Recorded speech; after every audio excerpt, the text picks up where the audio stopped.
You are repeatedly told that healing will make you gentler, kinder, more at peace with the world, and you believe it because the promise of serenity sounds like paradise to a soul weary of feeling everything. However, if Carl Gustav Jung were sitting before you now, observing you with that penetrating gaze that seemed to strip the human soul of its social masks, he would tell you something that would shatter that illusion completely. A truly healed empath doesn't become a more sympathetic and agreeable version of themselves. They become dangerous. Not dangerous to innocent people or those seeking the truth, but dangerous in a way that deeply terrifies anyone who has ever tried to use them as a tool. Allow me to guide you through what analytical psychology identifies as the most unexpected and feared transformation in the structure of the human personality. When a highly sensitive individual finally integrates their shadow and crosses that ultimate threshold from wounded healer to psychological weapon, they don't just change their attitude, they become untouchable. And it is precisely this impermeability that causes manipulators to lose sleep at night, because they know the game is over. Before we delve into the depths of what a healed empath truly becomes, we need to dissect with the precision of a surgeon what they were before this alchemical process. The unhealed empath exists in the world as what Jung would classify as a human emotional buffer, an entity unconsciously designed to absorb impact after impact, protecting everyone else from the brute force of life, while slowly and silently destroying itself in the process. These individuals have spent years, perhaps decades, absorbing the emotional chaos of everyone around them, as if it were their moral obligation. Imagine the unspoken anger of your alcoholic father, the silent, suffocating depression of your mother, the infidelity of your partner that you could feel vibrating in the air, even before seeing the physical evidence, the corrosive jealousy of your coworker disguised as friendly concern. You absorbed all of this, not because you wanted to, but because your nervous system was built like a high-frequency radio, tuned to pick up every oscillation in the environment. Jung called this phenomenon mystical participation, an archaic fusion where the boundaries between you and the other dissolve. You weren't just feeling your own emotions, you were carrying the unconscious weight of everyone around you. Their shadows, their denied pains, their unprocessed traumas. All of this was dumped on you as if you were some kind of cosmic repository for human suffering. And the worst part of this tragedy wasn't the pain itself, however unbearable it was. The worst part, the cruelest trap of the psyche, was that you believed this sacrifice was your life's purpose. You believed that your sensitivity, your almost supernatural ability to feel everything, meant you should fix everyone, save everyone, hold the space for everyone's neurosis. You built your entire identity, your persona, around being the strong person who could handle what others couldn't. The therapist friend, the emotional translator, the one who always understood and forgave. But here's what no one ever told you about the dynamics of the unconscious. While you were busy absorbing everyone else's darkness, you were dangerously ignoring your own. You had no limits because limits seemed cruel to someone who feels the rejection of others firsthand. You had no barriers because barriers seemed selfish. You said yes when every cell in your body screamed no. You smiled benevolently when you wanted to scream from exhaustion. You stayed in abusive situations when your instinct begged you to run. And slowly, so slowly that you didn't even realize the gravity of what was happening, you disappeared. The true self, the self that Jung describes as the organizing center of psychic totality, was buried under layers and layers of other people's unprocessed emotions. Jung saw this pattern repeatedly in his clinical practice. Empaths who came to his office in Zurich not because they were mentally ill, but because they were drowning in a sea of other people's consciousness that didn't even belong to them. Consider a case profile that Jung might have documented in his clinical notes, a composite example based on patterns he observed across multiple patients throughout his life. This individual, representing what Jung would categorize as the introverted intuitive type, would enter rooms and immediately sense the psychological atmosphere as a physical pressure. Who was lying? Who was in deep pain? Who harbored murderous resentments beneath a polished smile? But this gift brought neither peace nor wisdom at that stage. It brought only profound exhaustion and alienation. They couldn't engage in trivial conversations because they saw through every social facade, every little lie necessary for coexistence. They couldn't maintain superficial friendships because people felt exposed and naked around them, even if nothing was said. Jung realized he wasn't treating a common pathology. He was observing what happens when the unconscious becomes overly conscious, when perception becomes too differentiated for normal social survival. This pattern repeats itself through the empath's experience in all cultures. The ability to see everything becomes the very thing that isolates you from everyone. But then, inevitably, something happens in that individual's trajectory, something that changes the direction of the psychic river. Jung called this enantiodromia, the tendency for things to change to their opposite, but this technical term doesn't capture the emotional violence of what actually occurs. It's not just a nervous breakdown or a depressive crisis. It's a rupture disguised as total destruction. Usually, the catalyst is betrayal. Not just any betrayal, but that specific surgical one that makes you finally see reality without the filter of hope. The person you trusted most, the one you protected with your life, the one for whom you absorbed unspeakable pain, reveals their true face. Perhaps you discover they've been coldly lying for years while looking you in the eye. Perhaps you watch them destroy your reputation while smiling in your face. Perhaps you realize, with icy horror, that they never saw you as a whole person, but only as a renewable resource to be drained to the last drop. And in that moment of brutal revelation, something inside you doesn't break, it awakens. Because here is the secret Jung discovered that will change how you see this transformation forever. That breaking point is not when the empath loses their mind. It's when they finally begin to trust it. Do you understand the danger now? Do you realize that excessive kindness was just a deep sleep? And what happens when consciousness awakens and decides to collect all the emotional debts that have accumulated at your expense? Delving deeper into this necessary abyss, we must understand that all those years you spent absorbing the emotions and secrets of others were not wasted time, as your wounded ego would like to believe. In fact, beneath the surface of your apparent passivity, a hidden part of your psyche was doing something extraordinary and frightening. You were studying, you were cataloging, mapping and archiving human behavior with the cold precision of a master military strategist. Every micro-expression that contradicted a spoken word, every subtle change in tone of voice that betrayed a lie, every discrepancy between the energy someone emanated and the mask they wore. You saw it all. Your unconscious recorded every detail. You knew everything all along. You just never used this information to your advantage because your rigid morality and your need to be good prevented you.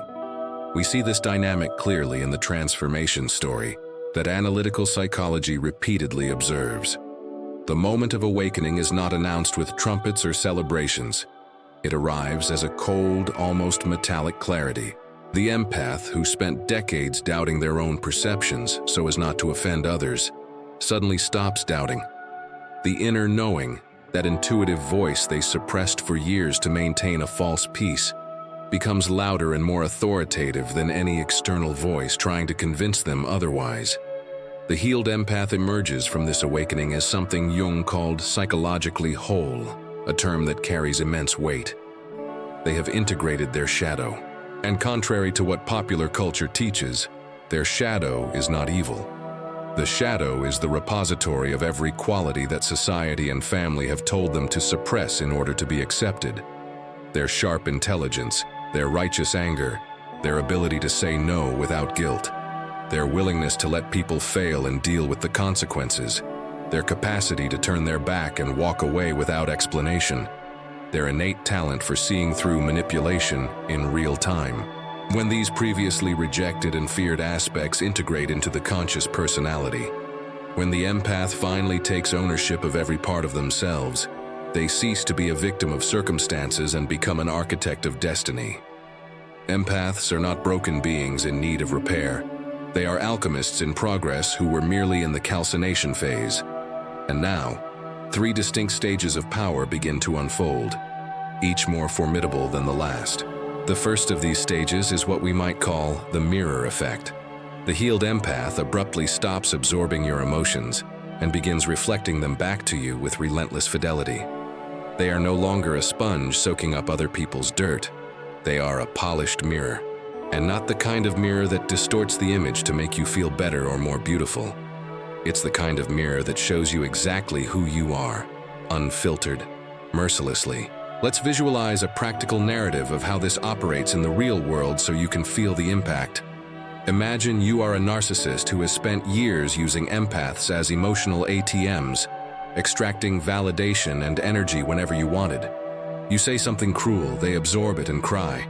You project your insecurities onto them, they take responsibility and apologize. This mechanism has always worked perfectly for you. But then, you encounter an empath who has gone through the hell of integration. And suddenly nothing works.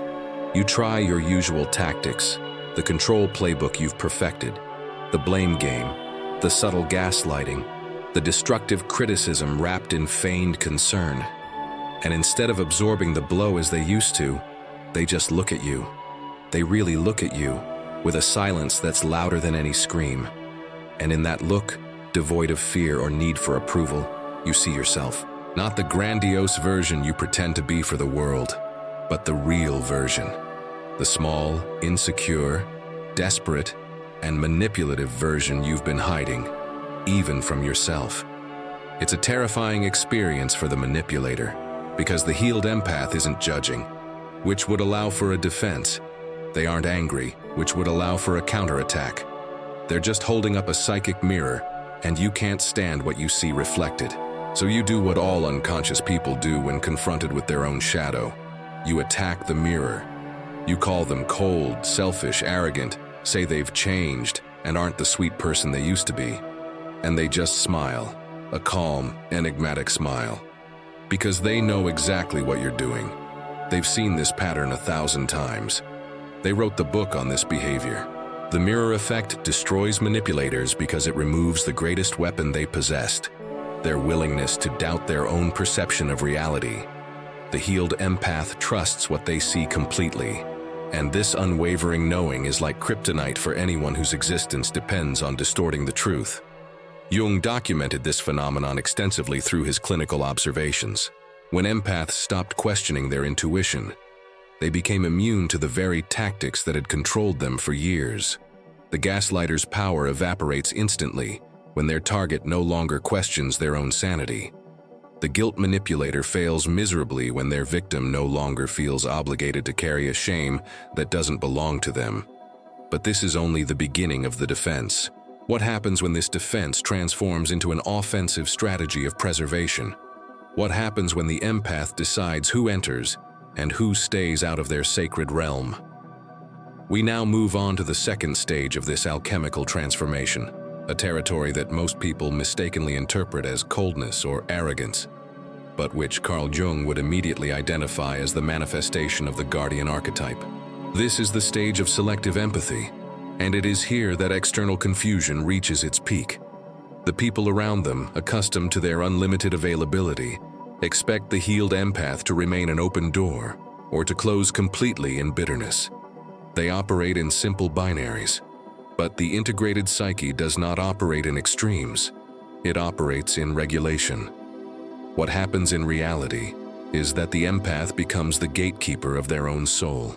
The unhealed empath was, in fact, a wide open door through which anyone could enter, bringing any emotion, any demand, any manufactured crisis, and leaving the mud from their boots on the carpet of their mind. The door was always open because the idea of closing it seemed, to their wounded ego, an unforgivable sin of selfishness. But the healed empath transforms that door into something entirely different, a sacred threshold guarded by a merciless guardian. And this guardian has a single mission, a primary directive that cannot be violated, the protection of their vital energy, or what Jung would call libido, the psychic energy that drives life. It is here that selective empathy emerges not as a restriction, but as an art form. The empath is still capable of a profound compassion that most cannot even imagine, still capable of feeling the pain of the world, still capable of holding space for genuine suffering. But now there is a fundamental difference. They choose. Have you ever stopped to wonder why, for so long, you felt you owed unrestricted access to anyone who demanded your attention, as if your existence were a public service and not a private sanctuary? They choose who deserves access to their gifts. They choose which battles are worth investing their precious energy in. They choose when to engage in healing and when to turn their backs and walk away. And the most revolutionary aspect, the one that disrupts the balance of unhealthy family systems, is that they make these choices without a shred of guilt, without the stammering need to explain their motives, without the compulsion to justify their existence to anyone. For the people who have earned their trust, those who present themselves with integrity, who respect boundaries and take responsibility for their own shadows, the healed empath is an oasis of healing, safe, nurturing, and profoundly present. But for manipulators, for energy vampires, and for people who refuse to do their own inner work, the healed empath becomes a medieval fortress, impenetrable, unmoved by tears that are not genuine, undisturbed by anger designed to control, unimpressed by sad stories architecturally crafted to extract sympathy and resources. This fundamental shift from being nice to being kind is crucial and often misunderstood in our superficial society. Being nice is about avoiding conflict, maintaining social appearances, and making others comfortable at your expense. It's a function of the persona. Being kind, in the deep and spiritual sense, is about doing what is truly helpful, even if it's uncomfortable, even if it hurts in the moment. Was his former kindness truly a virtue, or was it merely a sophisticated defense mechanism to prevent people from abandoning or attacking him? The healed empath stops being overly nice and becomes profoundly kind.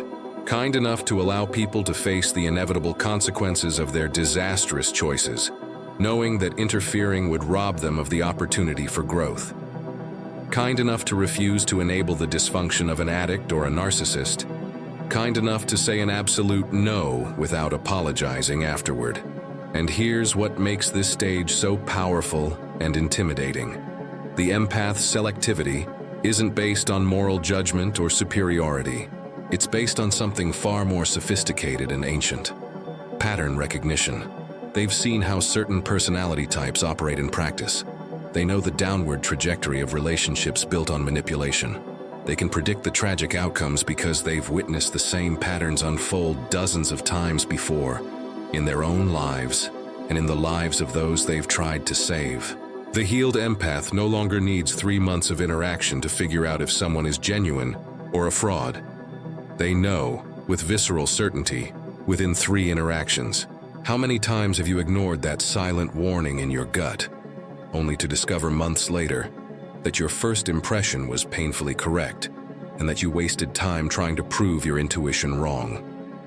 They know not through mysticism or magical powers, but through data, through the unconscious database they have been building throughout their lives of forced observation. They have become experts in reading the human soul not by academic choice, but out of necessity for survival. And when this gatekeeping skill solidifies, the empath ceases to be an inexhaustible source and becomes a selective mirror. The energy that once leaked through 1,000 holes is now channeled with laser precision. This creates an aura of natural authority that repels the weak-willed and attracts those who are ready for the truth. It is the transition from martyr to monarch. You are no longer in the world to be consumed. You are in the world to reign over your own psychic domain.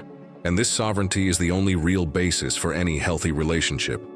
Without the ability to close the door, the open door has no value. Without the ability to say no, your yes is merely automatic submission. Jung knew that integrating the shadow, the ability to be firm, cold, and distant when necessary, is what gives substance to the light. Without it, you are just a leaf in the wind. With it, you are the tree with deep roots that decides who can rest in its shade. This inevitably leads us to the third stage, the stage that would terrify your enemies, if they had the intellectual capacity to comprehend what it truly means. We call this strategic omniscience. The healed empath now possesses a superpower that most people will never develop in a lifetime of trying. They have become human lie detectors, not through some inexplicable divine gift, but through evolutionary biology and adaptation to trauma. Think coldly about what happens to the human brain when you spend years, perhaps since childhood, in constant survival mode, when your emotional and physical safety depended entirely on correctly reading the environment, when missing a subtle 2-degree change in someone's tone of voice could mean the difference between a peaceful night and a night of absolute chaos. When you had to become an expert in human behavior just to navigate the hallways of your own home without detonating a landmine, your brain not only developed empathy, it developed a high-speed data processing system. Jung observed this repeatedly in his clinical practice and was fascinated. His patients, who had been through the hell of family neurosis, could predict behavioral outcomes with frightening statistical accuracy. They weren't clairvoyants reading crystal balls. They were biological supercomputers running pattern recognition software that would make modern artificial intelligence envious.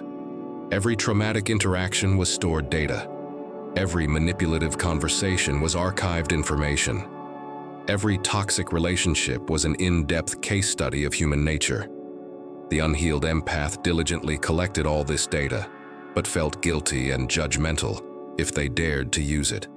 They doubted their instincts, told themselves they were being paranoid when their guts screamed danger, and overruled their internal warning systems because doing so seemed more spiritual or understanding. But the healed empath tore up that self-sabotaging contract. They now trust this database completely. When every cell in their body tells them the person in front of them is lying, they don't need forensic evidence. They don't need signed confessions. They already know and act on that knowing. Every facial micro-expression that preceded an outburst of anger in the past, every vocal pattern that signaled future disappointment, every behavioral sequence that ended in betrayal, you recorded it all. And now, after the integration of the shadow, after the awakening, you have conscious and immediate access to this Alexandrian library of human behavior. You see the game before the pieces are even placed on the board. Someone sits across from you with a charming smile, and within 30 seconds, you know they're lying about where they were the night before. You know they're setting the stage to ask for money they'll never pay back. You know they're setting up a complex manipulation 3 moves ahead. You don't know because you're psychic. You know because you've seen that exact pattern unfold 100 times before with different faces. Micro-expressions never lie to those who know how to look. Energy never lies to those who know how to feel. Behavioral sequences are mathematical. They never lie. This is what Jung meant by differentiated perception. The healed empath not only feels more than others, they process emotional and psychological information at a level of complexity that most humans never reach.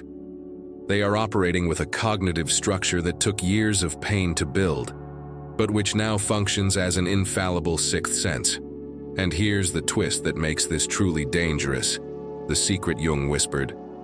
The healed empath understands the mechanics of manipulation perfectly, better than the manipulator himself. They could manipulate you more easily than the narcissist ever dreamed. They know exactly which buttons to push, which old wounds to exploit, which primal fears to activate to make you dance to their tune. They have the blueprint for the human psyche. They have the technical skill, they possess profound knowledge, but they choose every day not to use it destructively. Jung spent years studying why some individuals with this power benevolently integrated it, while others became dictators or cult leaders. He discovered that the difference boiled down to one thing: conscious choice. The healed empath who maintains their integrity makes a daily decision to use their gifts for good, or at least for neutrality. They see the shortcuts. They know how easy it would be to manipulate their way through life, to seduce, control, and dominate. They recognize that their understanding of human psychology gives them unfair advantages in almost every social interaction. But they refuse to take those advantages. not because they are weak or naive, but because they are strong enough to choose the harder path, strong enough to win without cheating, strong enough to influence without manipulating. This restraint, this conscious choice to be ethical when you could easily be effective through manipulation, is what Jung called moral courage. It is very easy to be good when you lack the capacity for evil, when you are harmless. But it takes a completely different level of spiritual development to have the full capacity for manipulation, to hold the weapon in hand, and to choose truth instead. The healed empath becomes what Jordan Peterson, echoing Jung, calls a monster under control. Someone capable of incredible harm who chooses benevolence. And that choice is what definitively separates them from the abyss. This conscious choice, this decision not to use the psychological arsenal you've accumulated through years of trauma, is where the Jungian concept of individuation resides in its purest form. It's the moment when you become, in the language of depth psychology, a monster under control. Carl Jung knew that true morality is not the inability to do evil. That's merely impotence or cowardice.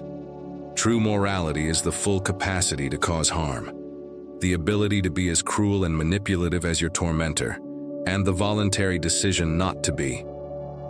It's having the sharp sword in your hand, feeling the weight of its cutting power, and choosing to keep it sheathed, not out of fear but out of wisdom. The healed empath becomes dangerous precisely because he is no longer harmless. He knows the map of hell because he has lived there, and whoever knows the terrain has the tactical advantage. Both the healed empath and the manipulators see the game. Both understand the hidden mechanics of human interaction. Both could win at psychological chess. But the healed empath plays a completely different game. They're not trying to control you, they're trying to protect their own peace. And ironically, that makes them infinitely more powerful than anyone trying to dominate. Think about the power dynamic. The manipulator needs something. They need your reaction, your submission, your anger, your validation. They are an emotional beggar disguised as a king. The healed empath, on the other hand, has reached a state of psychic self-sufficiency where they don't need anything the manipulator has to offer. And that imbalance of need is where all true power resides. When you are no longer attached to controlling outcomes, when you are no longer invested in the impossible mission of changing people who don't want to change, when you are completely comfortable with the idea of turning your back on anything that disturbs your serenity, you become immune. Immune to guilt trips because you know the fault is not yours. Immune to manipulation because you see the strings. Immune to the chaos that used to pull you down because you are no longer swimming in those waters. The manipulator casts the bait, and you just watch the bait float without biting. This drives their ego crazy. The silence of the healed empath is the loudest sound a narcissist can hear. It is the sound of abandonment. It is the sound of the mirror shattering. And now prepare for what happens next, because it is the climax of this silent transformation. The moment when everyone around the healed empath is forced to make a choice, whether they want to or not. Because the empath's new state of being creates a ripple effect, a shockwave in the fabric of social reality that forces evolution or revelation in every relationship they touch. Jung would call this synchronicity in action. Internal change inevitably provokes an external reordering. Family dynamics that have functioned for decades through enabling illness suddenly collapse. Not because the empath is actively destroying something, but simply because they have ceased to be the supporting wall holding up a rotten structure. Can you visualize the architecture of a dysfunctional family? It's built like a house of cards, and the unhealed empath has always been the foundation, the glue, the person who absorbed the tension so the structure wouldn't collapse. When you remove the person who always smoothed things over, who always swallowed the bitter pill, who always sacrificed to maintain a false peace, the entire system has to violently reorganize itself. And this reorganization is brutal for the people who benefited from your submission.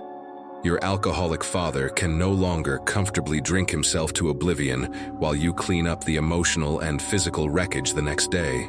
Your codependent mother can no longer use you as her unpaid therapist while refusing to seek real professional help. Your narcissistic ex can no longer control you through guilt about the past because you've forgiven yourself. Your energy vampire friend can no longer dump their perpetual crisis on your lap expecting you to solve it because you've returned the responsibility to whom it belongs. The empath who used to enable all of this has died, and in their place before them stands someone who loves themselves more than they love maintaining the illusion of harmony. Some, faced with this new strength, will step forward. They will look at the empath's transformation and feel, perhaps for the first time, a genuine inspiration. They will begin to do their own inner work, respect the new boundaries, and the relationship will deepen, becoming something real and sacred. But others, those committed to darkness, will reveal their true nature with frightening ferocity. They will escalate the conflict. They will fly into a rage. They will play the victim card with an Oscar-worthy performance. They will recruit others, the flying monkeys, to paint the healed empath as the problem, the villain, the person who destroyed the family. Because you see, if the healed empath is the problem, then they don't need to change. If you're the crazy one, the selfish one, the difficult one, then their worldview remains intact. And it's here, in the eye of this storm, that the empath's real power manifests. In the past, you would have fought. You would have explained, cried, begged to be understood. You would have written long letters, sought mediation, exhausted yourself trying to prove your goodness. But now you don't defend. You don't explain. You don't try to convince anyone of your worth. You simply observe. You watch people reveal themselves through their reactions and make decisions based on this clear observation, not with anger, not with bitterness, but with the surgical coldness of clarity. Jung called this withdrawal of projections. You see reality in its rawest form. You accept people exactly as they are, and you choose your relationships based on this clear vision, not on imagined potential. The era of falling in love with someone's potential is over. The era of waiting for people to change is over. The sacrifice on the altar of connections that drain instead of nourish is over. The healed empath becomes capable of deep and true love because they no longer fear profound loss. They know they can survive alone. They know their own company is a sanctuary. And this freedom, this lack of fear of walking alone, is what makes them magnetic to health and repulsive to toxicity. Carl Jung wrote extensively about this ultimate phenomenon, calling it psychological alchemy. It is the ultimate transformation of lead, the weight of trauma, pain, and victimization, into the gold of pure consciousness. It is the hero's journey of descending into the underworld, confronting their demons, integrating what they found in the shadows, and emerging with gifts that can heal the world, not through sacrifice, but through example. Because here is the ultimate truth Jung discovered, the priceless pearl hidden in the mud of human suffering. The greatest gift of the healed empath is not their ability to absorb pain. It never was. The greatest gift is their living proof that integration is possible. You are the physical demonstration that it is possible to feel everything and still have steely limits. That it is possible to see the worst of humanity, to face the face of evil, and still choose conscious compassion. That it is possible to be powerful and peaceful at the same time. Your sensitivity was never a weakness, as you were told in school or in your family. She was, in fact, a sophisticated weapon waiting to be forged in the fire of experience. Every moment of pain, every betrayal that broke her heart, every dark night of her soul, none of it was wasted. You were gathering data. You were building skills. You were developing the capabilities necessary to become psychologically untouchable. According to analytical psychology, the goal of life was never to become less sensitive or hardened. The goal was to become consciously sensitive. It was about taking that raw empathic ability and combining it with the wisdom of a warrior and the confidence of a king. It was about transforming oneself from a passive emotional buffer into an active strategic force. This is what Jung called individuation, the transformative process of becoming whole. Not perfect, for perfection is a sterile idealization, but complete. Someone who possesses every part of themselves, the light and the shadow, the the gentleness and the steel, the compassion of a saint, and the ability to cut ties with the precision of a surgeon. You are not too much for this world. You are exactly what the evolution of consciousness requires at this moment in history. A human being who can hold the space for darkness without being consumed by it, who can love deeply without losing themselves in the process, who can see through collective illusions while maintaining individual hope. The unhealed empath asks the heavens, "Why is this happening to me?" The healed empath knows the answer. It happened to forge them into something extraordinary. It happened so that you could become someone who cannot be manipulated, who cannot be controlled by guilt, who cannot be pulled back into the sleep of unconsciousness. You were never meant to save everyone. That was the arrogance of your ego disguised as altruism. You were meant to save yourself and, in doing so, become a model, a living archetype of integrated empathy. Not martyrdom, not self-sacrifice, but conscious choice, strategic compassion, empathy with discernment. This is the transformation that Jung documented, but that most people misunderstand. They think healing means going back to who you were before the pain, returning to that childlike innocence. But you can't go back. The gate of Eden is closed and guarded by angels with flaming swords. That version of you was unconscious, and unconsciousness is dangerous. The healed version is infinitely more powerful. You are conscious, awake, integrated, and that wholeness makes you dangerous to any system that depends on lies to survive. Dangerous to anyone who mistakes your kindness for weakness. Dangerous to anyone who believes they can use you. These people will have a rude awakening when they encounter their new frontier. Because the healed empath doesn't argue, doesn't fight, doesn't prove. They just smile, see through the game, and make a choice. And that choice is usually to walk away so quietly you barely hear the door close. No drama, no explanation, just absence. This is the true face of healing. No longer agreeable, no longer complacent, but sovereign, self-possessed, immovable in its knowing, unwavering in its boundaries, untouchable for anyone who plays unconscious games, love with a backbone, compassion with teeth, empathy with self-respect. And this combination is one of the most powerful forces in human psychology. The healed empath understands something that took years of blood and tears to learn, that protecting your peace is not selfishness, it is sacred.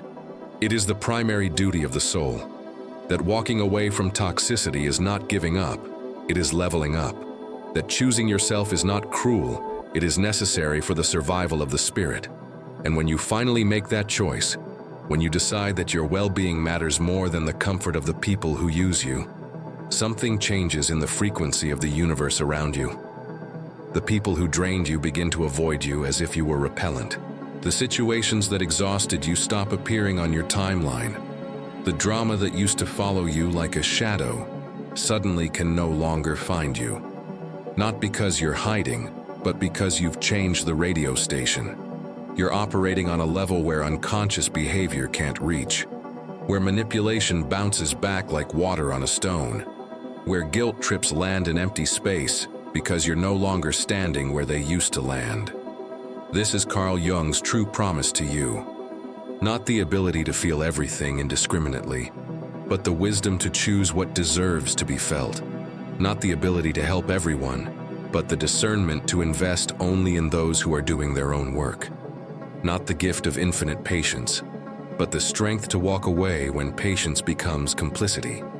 If you recognize yourself in this journey, if you feel the weight of truth in these words, I invite you to make a symbolic act of confirmation. Comment below, I am awake. Let these 3 words be your declaration of independence, your recognition that you have crossed the threshold from wounded to powerful, from unconscious to integrated, from victim to sovereign. And for those who want the complete map of this territory, subscribe to the channel. Because this space exists for people like you, people who feel everything, who see everything, and who are becoming everything they were born to be. Your breaking point was your breakthrough. Your sensitivity is your superpower. Your empathy is your weapon. And now that you know how to wield it consciously, You are unstoppable. In The Alchemist's Path, our perception training for empaths, you will transform overload into wisdom with practical exercises and boundaries based on Jungian psychology. Start your training today. Feel deeply, but think clearly. Acquire The Alchemist's Path now.